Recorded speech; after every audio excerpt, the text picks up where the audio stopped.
애풀지 않던 저의 마음도 복잡하고 아픕니다. 그런데 요즘은 며칠 동안 생각이 정체되고 있습니다. 저희 옆에 길게 섰고 있어. 생곡을 초갭을 일어나도 안부에 떠지지 않게 하기 위한 5월 생추에 줄에서 자주 되는 그래도 어순 한 반의 노디입니다. 제 남편은 이리먼 채워지꺼에 소발에 끼 제게가 막에 치뷰 있다 향시에 그런 국갈 받을 뒤 이랬습니다. 현충마도 상은 서로 하 오늘이 포오에 이뤄지고 토요성 배족의 잦튼을 철거미비는 업사격 이치지지 혼부 구양아 아도 오처 조교화를 만드다. 칭찬을 자주 하시곤 했어요. 하루는 그게 너무 불편해서 친정 엄마한테 한 소리 했죠. 언니 앞에서 남편 얘기 좀 하지 마. 언니가 이혼하고 싶어서 했어. 형부가 바람 났으니까 그런 거지. 언제는 언니 보고 이혼 잘했다며 처음부터 남자들 잘 골랐으면 그런 일도 없었을 거 아니야? 너네 언니는 내가 하지 말라는 결혼하더니 지금 봐봐. 이제 와서 그런 말이 다 무슨 소용이야? 그러니까 엄마도 언 앞에서 그러지 좀 마. 걔는 우리 집 식구 같지가 않았어. 명절에 와도 뚱 안니 있기만 했지. 박서방 봐라. 아주 싹싹하지. 박서방은 착해서 좋아. 저랑 단둘이 있을 때 남편 칭찬을 했다면 저도 불편한 일은 없었을 거예요. 근데 친정 엄마는 정말 시도 때도 없이 남편 칭찬을 하곤 했죠. 막내야, 너희 언니처럼 결혼해야 잘 살아 더도 말고 덜도 말고 딱 너희 둘째네 같은 남자만 데려와. 친정엄마가 이런 말을 하실 때마다 남편은 기분 좋아했지만 저는 언니랑 동생의 눈치를 살피기 시작했습니다.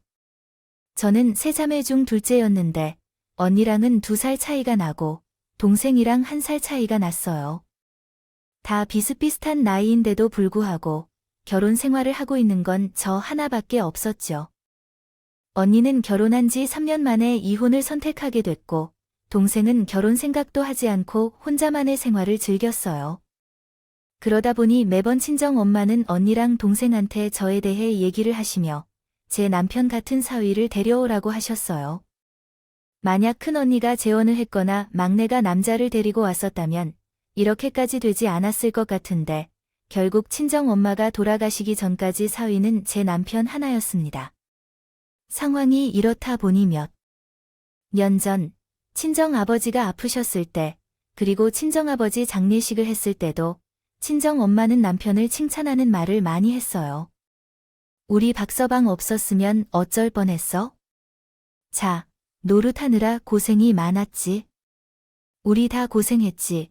뭐, 누구 하나만 고생한 거 아니잖아. 그래도 사위가 하나라서 얼마나 신경 쓸 게 많았겠어요. 아니에요. 제가 당연히 해야 될 일인걸요. 어머니도 고생 많으셨어요. 들어가서 푹 쉬세요. 우리 사위는 말도 예쁘게 해. 그래, 너희도 어서 들어가서 쉬어라. 고생 많았어. 지금 생각해보면 그때부터 남편이 주제 파악을 못하고 개념을 잃어버렸던 것 같아요. 근데 그럴만도 한 게 친정아버지 장례식이 끝난 후 엄마가 저희 자매들을 모아놓고 이상한 말씀을 하셨거든요. 이번에 초이금이 생각보다 많이 들어왔더라. 계산해 보니 남는 비용이 꽤 있어서 그건 내가 따로 쓰기로 했다 그래요. 근데 쓸 곳이 있는 거야. 어디에다가 쓰려고? 나 투자 한번 해보려고. 요즘 사람들은 투자도 많이 한다며. 투자. 뭐 투자? 뭐 주식 같은 거에서 배당금이 받게? 누가 추천해 준 거야? 저희 친정 엄마가 돈을 벌어본 사람이었다면 투자라는 말이 낯설진 않았을 거예요. 근데 친정 아버지가 일을 하셨고 친정 어머니는 그 돈으로 생활을 하셨거든요. 근데 갑자기 투자를 하신다고 하길래 너무 궁금해서 이것저것 물어봤습니다. 주식은? 무슨 주식? 더 좋은 것이 있는데? 너 괜히 주식할 생각하지 마. 그거 다 망하는 지름길이야. 엄마 주식도 아니면 어디다가 투자를 하려고 부동산이라고 사려는 거야?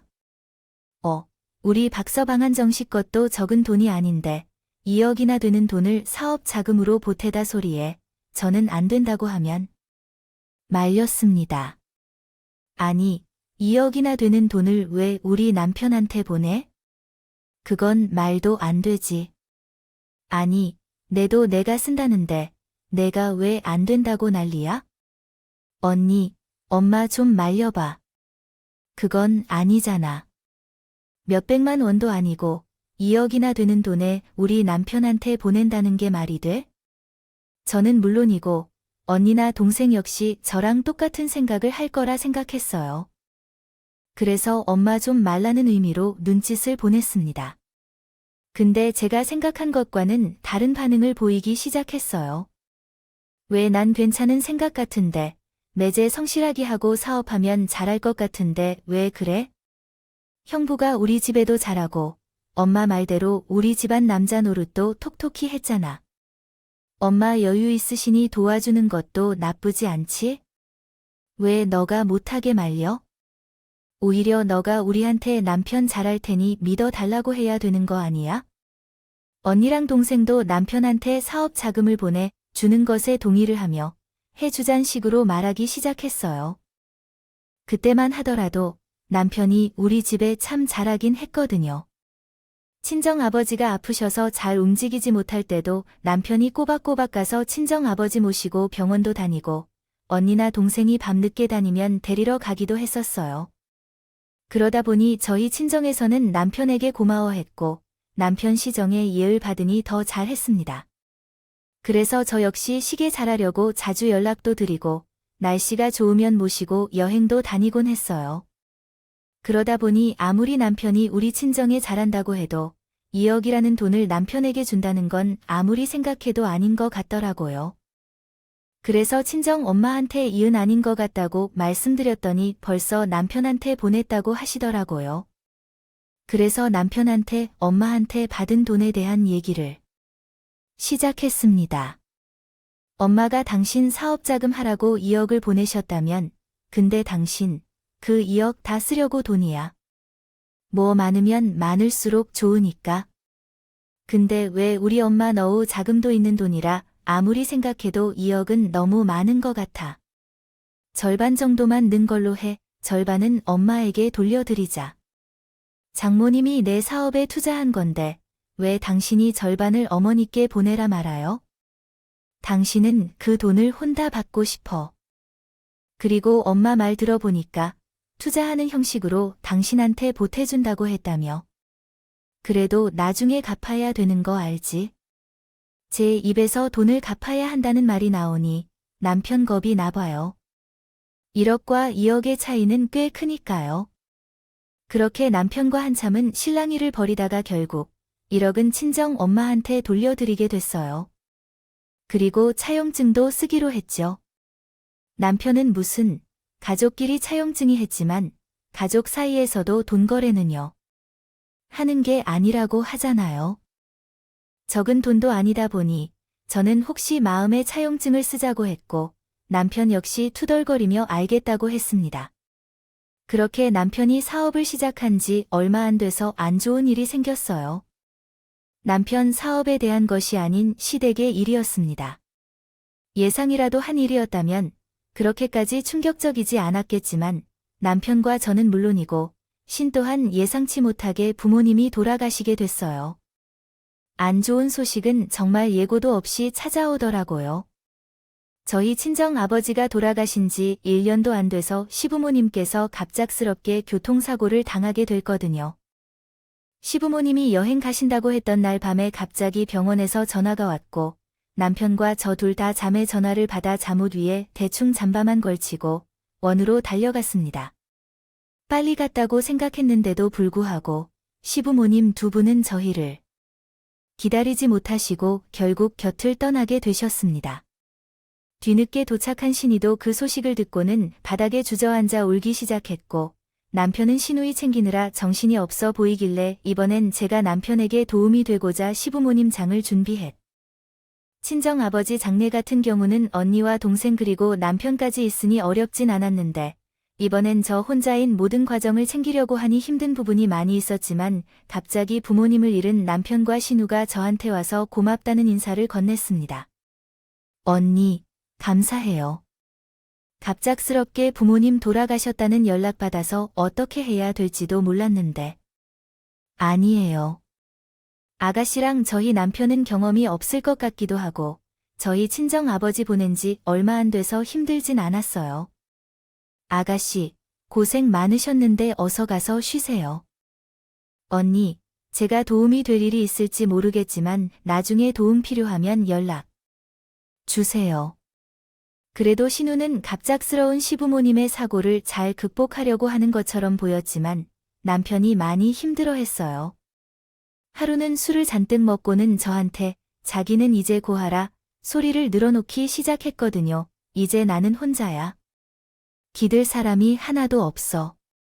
왜 사람들이 부모가 돌아가시면 거하라고 하는지 알겠더라.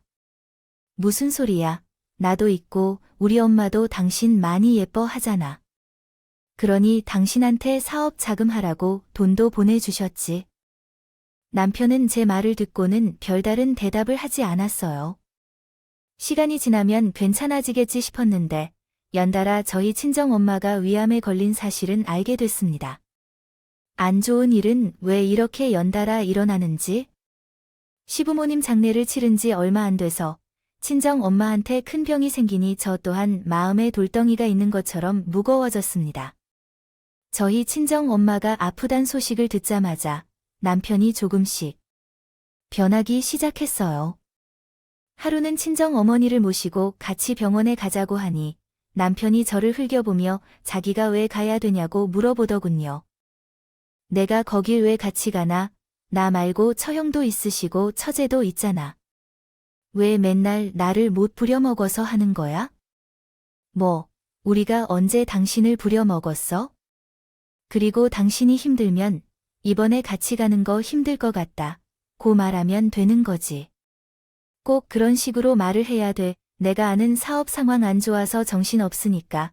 장모님 일은 당신이 알아서 해. 회사가 힘들어져서 그런가. 남편이 예민해진 것 같다는 생각이 들었습니다. 근데 그 다음 날인가 남편이 갑자기 친정 엄마에 대해 이것저것 물어보기 시작했어요. 근데 장모님 상태가 얼마나 안 좋으신 거야? 수술하면 괜찮아진다고 한 거야? 상황이 안 좋아서 수술을 할 수 있을지도 모르겠어.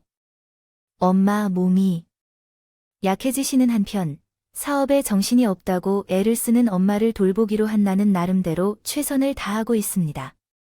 그러나 사위가 나 혼자밖에 없다는 부담감 때문에 너무 확 챙기려고 했던 것 같아서 최근에는 갑갑했던 모양이었어요. 그래서 그런 걸 당신한테 보여준 것 같아서 미안해요. 그런데 그렇게 말씀하시니 조금 서운한 느낌도 들어요. 남편은 다시 생각해보니 자기도 많이 과한 행동을 했다고 느끼는 것 같아요. 그래서 미안하다며 회사 문제로 예민해진 것을 얘기했어요. 그러자 저는 이해한다고 했죠. 남편도 정신없을 텐데 친정엄마까지 신경 쓰지 않고 있어서 살짝 답답할지도 모르겠어요. 부부관계에는 세 자매 둘이 모자람 없이 도와주면서 휘젓고 있으니 힘이 좀 덜 쏠리는 것 같아요. 나름 노력한 만큼 친정엄마를 챙기는 게 부족하지 않다고 생각해요. 생각했는데 하루는 친정엄마가 남편을 찾기 시작했습니다. 워낙 친정에 잘했던 남편이라 보니 친정엄마도 남편이 보고 싶으셨나 봐요. 요즘 들어서 박서방 얼굴 보기가 쉽지가 않아. 사업하는 게 잘 돼서 그런 거야. 그래도 얼굴 한번 비추라고 해. 박서방 얼굴 까먹겠어. 저번에 오고 나서 한 번을 안 왔네. 이번에 올 때 데리고 올게. 요즘 회사 일 때문에 정신없어서 같이 사는 나도 남편 얼굴을 못 봐. 박서방 몸 안 상하게 내가 옆에서 잘 챙겨줘. 내가 살아보니까 돈보다 건강이 우선이다. 우리 집안의 남자라곤 박서방 하나잖아. 그러니까 내가 옆에서 잘 챙겨줘. 알겠어. 알겠으니까 엄마는 엄마 몸이나 챙겨. 그날 저녁 남편한테 일은 좀 더 떠물어봤죠. 이제는 좀 안정적이게 되어서 한숨 돌릴 수 있다는 식으로 말을 꺼내더라고요. 바쁘면 어쩌나 싶었는데 다행히 여유가 있다는 식으로 말을 해서 남편에게 친정엄마 얘기를 꺼내며 이번 주 주말에 같이 병원에 가자고 했어요. 엄마가 당신 요즘 많이 바쁘냐? 고 물어보더라고. 당신은 보고 싶은가 봐. 2주 주말은 당신 있으니까 같이 병원에 다녀오자. 아, 내가 왜 나 거기 가면 얼마 줄 건데? 적게 주면 안 갈 거야? 남편 입에서 정말 예상치도 못한 말이 튀어나와서 저는 놀란 마음에 남편에게 다시 물어봤습니다. 얼마 줄 거냐고? 우리 엄마한테 인사드리러 가는 것도 내가 당신한테 돈을 줘야 돼. 나 사업하는 사람이야. 시간이 얼마나 귀한데. 장모님 보러 병원에 왔다 갔다 하면 그 시간에 대한 보상은 해줘야 될 거 아니야? 우리 엄마가 당신한테 얼마나 잘했는데 뭘 해달라는 것도 아니고 고작 얼굴 한번 비추는 거 가지고 돈을 달라고 내 시간 내서 힘들게 가는 건데 어느 정도 보상을 해주셔야지. 안 그래? 사업을 하면서 돈돈거리긴 했지만 이 정도로 변할 거라고는 생각도 못했어요. 돈을 지워주면서까지 남편의 친정 앞에 데리고 가기가 싫더라고요. 그래서 됐다고 하면서 오지 말라고 해버렸어요. 결국 저 혼자 친정 엄마 병원을 찾았는데 친정 엄마는 남편이 같이 오지 않은 것에 대해 실망스러운 얼굴을 보이셨어요. 그 모습을 보니 마음 한켠이 씁쓸하더라고요. 내 자존심 때문에 엄마가 상처받은 것처럼 보여 어떻게 해야 되나 고민하고 있는데 언니가 저한테 와서는 남편에 대해 묻기 시작했어요. 매제는 오늘 같이 안 왔어. 같이 온다고 했잖아. 사업 때문에 정신이 없어서 시간을 어떻게 빼려고 했는데 쉽지가 않네. 근데 엄마가 너무 아쉬워하시는 것 같아서 신경 쓰이네. 아무래도 요즘 경기가 안 좋아서 상황이 힘들 수도 있지. 근데 너 매제랑 같이 사업하면서 돈 관리 아직도 하고 있어? 언니가 갑자기 남편 사업에 대해 물어보며 돈 얘기를 꺼내기 시작했습니다. 남편이 친정 엄마한테 돈을 받아서 사업을 시작할 때 저도 회사를 그만두고 이이랑 같이 사업을 도와주기 시작했어요. 처음엔 남편은 사업을 하고 저는 회사를 다니려고 했는데 남편이 행정 관련해서 아무것도 모르다 보니 제가 하나 둘씩 도와주게 됐거든요. 남편 사업도 조금씩 안정화되는 것처럼 보여서 결국 제가 회사를 그만두고 남편 사업을 도와주게 됐어요. 근데 친정아버지 장례 시부모님 장례 등을 연달아 진행하고 이제는 친정엄마 병수발을 하게 된 상황이라 결국 제 일을 대신해 줄 사람을 뽑았죠. 새로운 사람이 아직 능숙하게 하지 못하는 부분들이 있어서 제가 조금씩 도와주고 있긴 했지만 예전처럼 남편 회사 업무를 맡아서 하는 건 아니었으니 자세히는 알지 못해. 언니한테도 그렇게 말을 전했죠. 회사를 어느 정도 하긴 했는데 요즘엔 내가 엄마 챙기느라 다른 사람 구했지. 근데 그건 왜 그래? 엄마가 아직도 매자태 돈을 보내는 것 같아서. 내가 알고 있나 했지. 예전에 엄마가 사업 자금하라고 준 1억 말고 돈을 더 보내고 계신다는 거야? 저번에 엄마랑 얘기했는데 그런 식으로 말씀하셨거든요. 아닐 수도 있는데 혹시 넌 알고 있나 싶어서 물어본 거야. 남편이 친정 엄마한테 목돈을 받고 나서부터 조금씩 돈에 대한 욕심이 생긴 것처럼 보일 때가 있었지만 친정 엄마한테 돈까지 받았는데 얼굴 한 번 안 비추며 돈 얼마 줄 거라고 하는 건 말이 안 된다고 생각했어요. 그래서 언니한테도 그건 아닐 거라고 말하고 말았죠. 친언니도 알겠다고 하고는 별말하지 않았습니다. 그리고 며칠 안 돼서 친정 엄마가 수술을 받으시는 도중 저희 곁을 떠나게 되셨어요. 계속 몸이 안 좋은 상태라 어느 정도 생각을 하고 있었지만 이렇게 친정한 말을 보내게 되니 마음이 너무 안 좋더라고요. 그래도 장례는 되어야 되니 저희 세 자매가 같이 준비하게 됐습니다. 그렇게 정친정 엄마 장례를 준비하고 있는데 어느 순간 남편이 안 보이기 시작했습니다. 처음에는 화장실에 갔나 보다라고 생각하고 대수롭지 않게 있었는데 1시간이 지날 동안 얼굴이 안 보여서 남편한테 전화를 걸어 어디냐고 물어봤죠. 당신 지금 어디야? 잠깐 화장실 간 줄 알았는데 계속 안 보여서 어디에 있어? 저는 조금 다급한 목소리로 남편을 찾았는데 남편은 심드렁한 목소리로 대답하기 시작했습니다. 지금 차에서 쉬고 있는데 곧 집에 가려고 생각 중이야.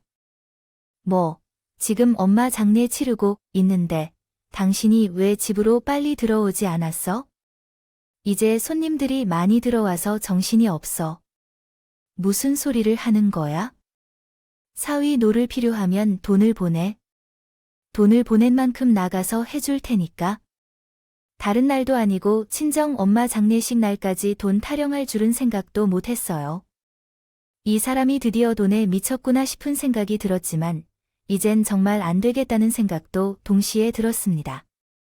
그래서 제가 남편한테 웃으며 5분 뒤에 통장 잔고 확인하려고 하고 전화를 끊었어요.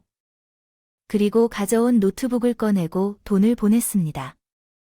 남편이 잔고를 확인했는지 몇 분 안 지나서 씩씩거리며 저한테 다가왔어요. 이거 지금 당신이 이렇게 한 거야? 당신이 내 통장을 잔고 이렇게 만든 거냐고. 남편은 성질을 부리며 저한테 자기 핸드폰에 찍힌 통장 알림을 보여줬어요. 통장 알림에 남편이 갖고 있던 돈들이 있었습니다. 다 사라졌고 통장 잔고가 0으로 되어 있었죠. 그리고 입금자명이 제 이름으로 되어 있었으니 남편이 저한테 찾아와서 따지기 시작한 것이었어요. 제가 남일을 도와줄 때부터 남편 공인인증서를 제 노트북에 설치했거든요. 남편은 이제가 아닌 일 해주고 있으니 제가 더 이상 본인 통장을 마음대로 볼 수 없을 거라고 생각했던 것 같아요. 사실 이런 일이 있기 전까진 제가 남편 통장을 직접 확인하는 일도 없었고 굳이 확인할 필요도 없었거든요. 하지만 남편 공인인증서로 들어가서 저한테 돈을 보내면서 친정엄마가 남편한테 돈을 보낸 사실이 있는지도 확인해 봤어요. 친정엄마가 돌아가시기 전까지 남편한테 돈을 보내고 계셨더라고요. 근데 남편은 친정엄마한테 고마워하지도 않고 친정엄마가 남편을 찾을 때도 병원에 오지 않았던 것이죠. 기가 막혀서 그런 내역들을 싹 다 정리해서 제 컴퓨터에 저장을 해놨어요. 제가 제 통장으로 돈을 보냈어요. 사실을 남편이 알게 되면 공인인증서 비밀번호를 변경할 수 있으니까요. 그래서 남편이 공인인증서로 접근할 수 있는 모든 것을 확인하고 증거로 챙기기 위해 노력했습니다. 남편이 저를 추궁하면 제가 대답했어요. 입금자명 보면 알잖아. 당신은 사업한다는 사람이 돈이 누구한테 빠져나가는지 확인도 못하는 거야? 아니 삭히면 돈 보내라고 했지. 내가 언제 내 통장에 있는 돈 가져가라고 했어. 당장 내 돈 다시 보내. 생각해보니까 시부모님 장례 치를 때는 난 며느리 노릇하고 돈 받은 것도 없었거든. 그 생각이 나서 나 먼저 정산해야 다 싶더라고. 뭐, 그걸 왜 지금 정산을 해? 당신이 좋아서 그렇게 한 거잖아. 당신이 언제 돈 달라고 했어? 친정 엄마 장례식 장이기도 하고 사람들도 있다 보니 저는 최대한 조용히 말하려고 했는데 남편이 너무 화를 내서 고래고래 소리를 지르기 시작했어요. 시작했습니다. 그러니 언니와 동생도 무슨 일이냐며 다가왔죠. 도저히 안 되겠다 싶어 직원분께 말씀드려 남편을 내보내 달라고 했어요. 직원분들도 남편이 너무란 피니. 그리고 제가 알게 된 사실을 언니와 동생한테 얘기해줬죠. 예전에 언니가 나한테 엄마가 남편한테 돈 보내는 것 같다는 식으로 말했잖아. 그게 맞더라고. 남편이 꼬박꼬박 돈을 받더라고. 근데 통장 메모에 뭐라고 써 있는지 알아? 사위 노릇이라고 써 있더라. 뭐 사위 노릇? 그 돈을 받았다는 거야? 진짜 기가 막힌다. 그러니까 그래서 나한테 계속 돈을 달라고 했던 거였어. 아까도 안 보이길래 어디 갔나 해서 전화를 했거든. 근데 사위 노릇하는 거 바라면 돈을 보내라고 하는 거야? 그래서 내가 남편 통장에 있는 돈 싹 다 내 통장으로 옮기면서 거래 내역을 살거든. 엄마한테 야금야금 돈 얼마나 뜯었는지 예전에 매제가 우리 집 잘 챙겨서 그런가 엄마가 항상 매제를 칭찬했잖아. 그러면서 그때 2억 주고 내가 난리쳐서 1억 돌려받긴 했지만 그 뒤부턴 엄마가 말하면 돈을 보내는 것 같아 보였어. 친언니는 엄마랑 같이 살았다 보니 나보다 더 엄마에 대해 알고 있는 것들이 많았습니다. 근데 친정엄마가 제 남편에게 돈을 주는 것에 대해서는 안지 얼마 안 됐다고 하더라고요. 제가 예전에 남편에게 엄마 병원에 같이 가자고 했을 때 돈을 달라고 했던 이유가 이것 때문이었어요. 꾸준히 친정엄마한테 사위 노릇한 값을 받아왔으니 어떤 행동을 해달라고 할 때마다 돈을 요구했던 것이었죠. 친정엄마가 걱정이 되어 건강 상태를 물어본 게 아니라 돌아가시기 전에 친정엄마 돈을 받고 싶어서 그런 건가 싶은 생각이 들며 온몸에 소름이 돋기 시작했습니다. 그래서 친정엄마 장례식을 끝나자마자 저는 변호사 샴페인을 찾아가서 이혼 소송을 진행했습니다. 제가 이혼 소송을 진행하는지 모르는 남편은 저한테 연락해서는 또 돈 얘기를 꺼내기 시작했죠. 당신의 가져간 내 돈 언제 보내줄 거야? 그리고 조금도 정리했지만 장모님 손님도 많이 오신 것 같던데 얼마나 받았어? 당신이 그게 왜 궁금한데? 우리 엄마 조금이 당신이랑 무슨 상관이 있다고? 왜 상관이 없어? 나랑 사업하는 분들도 많이 와서 조의금 냈는데 그건 내 몫이야. 아, 이번 장례식 준비 언니랑 동생이 다 해서 고생하기도 했고 손님들이 많이 오셔서 밥값으로 많이 나가서 우리 몫은 안 받기로 했어. 남편 몫으로 들어온 조금이 적진 않았지만 계산해보니 저희 친정엄마한테 야금야금 가져간 돈 정도가 되는 것 같더라고요. 그래서 언니랑 동생한테 남편이랑 이혼할 거고 조금 받은 것도 남편이랑 나눠야 할 수 있으니 내 몫은 나중에 남편이랑 이혼하고 받겠다고 했어요. 그리고 남편한테는 우리 몫은 따로 없다 고 하니 펄쩍 뛰며 난리를 치기 시작했습니다. 그걸 왜 당신 마음대로 정해? 내 손님들에 대한 몫은 내가 받아야 되는데. 내가 따져보니까 당신이 우리 엄마한테 돈 뜯어간 정도가 딱 조의금 정도 되더라고. 그러니까 그 몫은 언니랑 동생한테 나눠줘야 되는 거 아니야? 내가 언제 장모님한테 돈을 뜯었어? 장모님이 사이 노릇해줘서 고맙다고 나한테 보내주신 건데. 세상 어떤 사람이 사이 노릇한다고 돈을 줘? 그럼 나는 왜 며느리 노릇하고 돈 한 푼 못 받은 건데? 그거랑 이거랑 다르지. 다른 말 하지 말고 빨리 내 돈이나 보내. 당신, 이러면 나 변호사 찾아갈 거야. 남편은 저를 겁주려고 하는지 갑자기 변호사 얘기를 꺼내며 돈을 보내라고 하더라고요. 저는 벌써 변호사를 만나서 이혼 소송을 하고 있는 중이었는데 기가 막혔죠. 그래서 남편한테 웃으며 이야기해 줬습니다. 나는 벌써 변호사 만났어. 당신도 어서 변호사 만나 준비해야지. 뭐, 당신이 변호사를 왜 만나는지, 만날 일이 뭐가 있다고?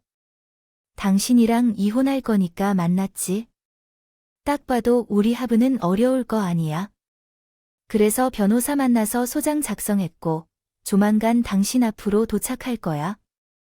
참, 엄마가 예전에 당신한테 돈 빌려준 거 기억하지? 차용증에 대한 돈도 보내줘야 돼. 차용증? 아니, 지금 장모님이 돌아가셨는데 자증이 뭔 소용이야?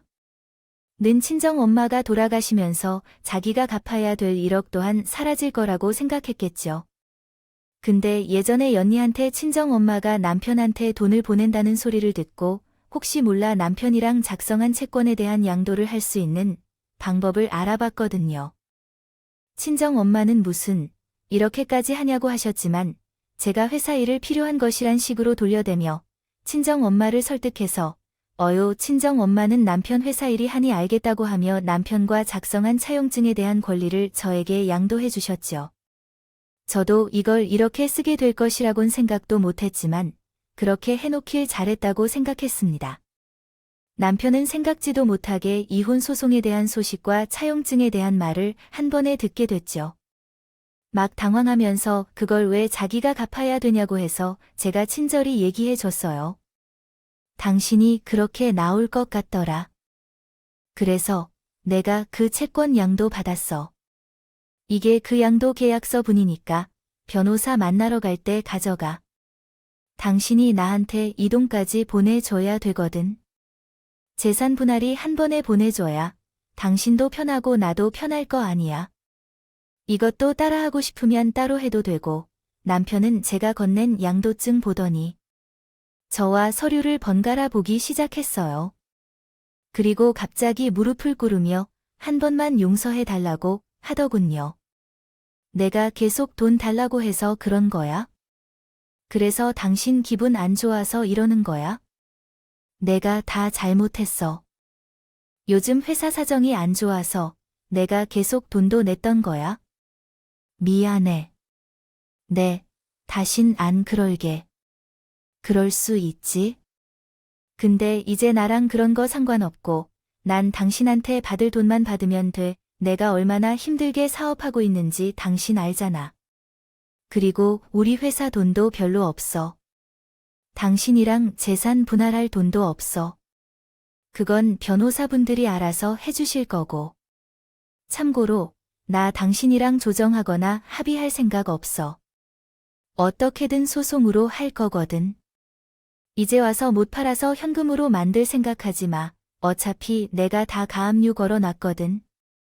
남편은 본인이 저보다 한 수 위라고 생각했겠죠? 하지만 저도 만만치 않은 사람이었거든요. 그리고 친언니가 이혼을 직접 해봤으니 저한테 조심해야 되는 것들이랑 꼭 해야 되는 것들을 알려줬어요. 그대로 하니 남편은 정신을 못 차리더니 아세요 알겠어.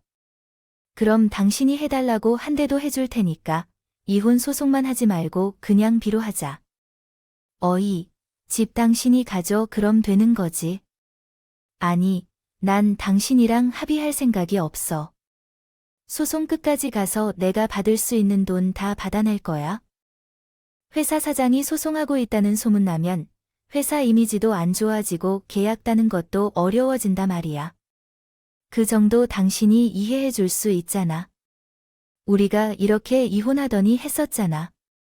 그러니까 확실하게 하는 건 확실하게 해야지. 얼이 빠져서 무릎 꿇고 있는 남편을 들고 저는 친정집으로 별표 간주하며 이동하였습니다. 별표 향했습니다. 가는 길에 신우한테 전화가 오더군요. 벌써 남편한테 우리 이혼한다 소식을 들었나 싶은 생각에 전화를 받았습니다. 언니, 제가 어제 외국에서 돌아오는 바람에 언니 어머님이 돌아가신 사실을 오늘 알았어요. 괜찮으세요? 괜찮아요. 이렇게 생각해주고 연락 주셔서 감사해요. 그리고 오빠가 그러는데 언니랑 이혼할 거라는데 어떻게 된 건지 여쭤봐도 돼요? 그게요. 요즘 들어서 계속 돈돈거리긴 했는데 저희 엄마 장례식장에서도 사위노를 시키고 싶으면 돈 보내라고 하길래 제가 이혼하자고 했어요. 신우는 제 말을 듣고 한참 아무 말 하지 않아서 너무 충격이 컸나 싶은 생각에 걱정이 들었습니다. 그래서 제가 먼저 얘기를 더 하려고 입을 뗀 순간 신이가 먼저 한마디 하더라고요. 오빠가 어제 전화해서 언니랑 이혼할 건데 뭐 돈 저한테 미리 보내고 싶다고 계좌번호 알려달라는 식으로 말을 했었어요. 근데 언니도 알다시피 갑자기 부모님 돌아가지고 정신없어서 외국으로 갔잖아요. 근데 오빠한테 그런 소리를 들으니 좀 이상해서 연니한테 전화한 거였어요. 오한지 안 써서 은행 가서 확인해 봐야 된다고 하니 빨리 확인해서 알려달라고 하더라고요. 근데 그건 아닌 것 같아서 연니한테 말씀드리려고 전화한 거예요. 고마워요. 그런 얘기 해주기 어려웠을 텐데. 지금 소송 준비 중이라 통장이나 부동산 거래 같은 건 다 막아놓은 상황이긴 하거든요. 그래도 이렇게 알려주셔서 감사해요. 신는 오히려 저한테 자기가 미고하면서 오빠랑은 이혼해도 자기랑은 연락하며 지내자고 했습니다. 사실 남편이랑은 이렇게 헤어지지만 신우는 잘못이 없잖아요. 그래서 알겠다고 했죠. 그리고 친정집으로 가니 언니랑 동생이 같이 있더군요. 그래서 남편과 있었던 일을 얘기해주고 있는데 갑자기 초인종에 울려서 보니 남편이 서 있었습니다. 저는 문을 열지 말자고 했만 친언니는 뭐라고 하는지 들어봐야겠다며 문을 열었어요. 남편은 저희 언니를 보자마자 손을 덥석 잡으며 저를 설득해 달라고 하기 시작했습니다. 저 형, 제 와이프가 저한테 이혼하자고 하는데 저 형이 설득 좀 해주세요. 아시잖아요. 제가 처갓댁에 얼마나 잘했어요. 근데 제목 들어온 조금도 안 준다고 님한테 빌린 건 갚으라고 제발 제 와이프 좀 말려주세요. 내가 들으니까 이혼할 만 하던데. 매제가 우리 친정집에 자라긴 했는데 우리 엄마 아프고 나서부터는 거들떠 보지도 않았잖아. 안 그래? 그건 제가 회사 일로 바빠서 그랬던 거예요. 아, 잠깐, 그런 거잖아요. 우리 엄마가 병원에 누워 계셔서 돈을 못 보내주니 그랬던 거 아니고 부부이니까 내가 모른 척하려고 했는데 사실 매제가 이런 입장은 아니지. 저희 친언니가 모든 사실을 알고 있을 거란 생각을 하지 못했나 봐요. 남편은 제 언니 말에 듣곤 얼음처럼 굳어버렸습니다. 그리고 제 옆에 있던 동생도 한마디 했죠. 형부, 우리 언니 만만치 않은 사람인 거 아시죠? 우리 큰언니는 변호사 도움씨 혼자서 이혼 소송해서 받을 거 다 받은 사람이에요. 사실 저도 형부가 저희 엄마한테 잘한 거 알고 있어서 그냥 가만히 있으려고 했는데 이건 아니죠. 저희 엄마 돌아가셨으니 그 1억도 안 갚으려고 했던 거예요. 아니, 처제.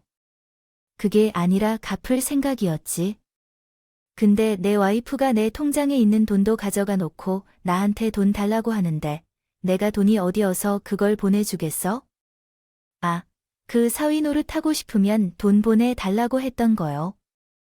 그래서 저희 언니가 열받아서 형부 통장에 있는 돈 다 가져온 거잖아요. 제가 남편한테 한마디 할 필요가 없었어요. 언니랑 동생이 남편한테 한마디씩 하니 남편은 꿀먹은 벙어리처럼 있다가 결국 잘못했다고만 말하고는 그 자리를 떠났습니다. 그 뒤로 재산 분할에 대해서도 남편은 어떻게든 돈을 적게 주려고 했지만 그게 쉽지 않았죠. 저는 남편의 회사 소속이었고 별다른 주머니를 차고 있지 않았던 반면에 남편은 저 몰래 돈을 차곡차곡 모아놓은 주머니가 많이 있었거든요. 그렇게 몰래 모은 돈 중에는 저한테 나눠주어야 할 돈도 포함되어 있었기 때문에 얼마나 아까울 수 있겠어요. 그리고 그 외에도 친정 엄마한테 빌린 돈까지 갚아야 했으니 남편은 저에게 재산 분할 및 위자료로 2억이 넘는 돈을 주어야 했습니다. 이혼 소송이 진행되는 도중에 남편은 몇 번이고 찾아와서 잘못을 털어놓았지만 제 눈에는 돈을 주는 것이 아까워서 쇼하는 것처럼 보였습니다. 그래서 어느 날은 그런 노력하지 않아도 괜찮다고 말했죠. 나를 찾아와도 당신이 한 행동으로 돈이 줄어드는 것은 아니잖아. 당신, 나 몰래 돈도 많이 숨겨놨더라. 이래서 나한테 소송하지 말자고 말한 거였어. 내가 그 돈 모으려고 얼마나 힘들게 일했는데 당신이 가만히 앉아서 그 돈 절반 가져간다는 게 말이 돼? 처음엔 잘못했다 빌었던 남편도 이젠 제가 생각이 바뀌지 않을 거라는 걸 알았는지 본심이 나오기 시작했습니다. 왜 말이 안 돼? 당신 사업 시작한 것도 우리 엄마 돈으로 시작한 거고, 그리고 내가 당신 회사 회계 같은 거 도와준 거 기억 안 나? 이래서 머리 검은 짐승은 거두는 게 아니라고 하나 봐. 어떻게든 남편은 저를 설득하려고 했지만 실패했고 결국 법은 제 편이었죠. 남편은 저랑 이혼하며 회사 규모가 반하게 되면서 도 줄어들고 사람들도 많이 나간 사실을 알고는 오열했지만 돌이키기엔 많이 늦은 시기였죠. 저는 남편에게 받은 돈으로 커피숍을 하나 차려서 저희 자매 셋이 운영하고 있어요. 이럴 땐 의지할 수 있죠. 있는 자매들이 있는 게 얼마나 다행인가 싶더라고요. 지금 남편이랑은 연락 안 하고 살고 있지만 신우는 종종 만나서 차도 마시고 하고 있어요. 돈이라는 게 참 사람을 다르게 만드는 것 같아요.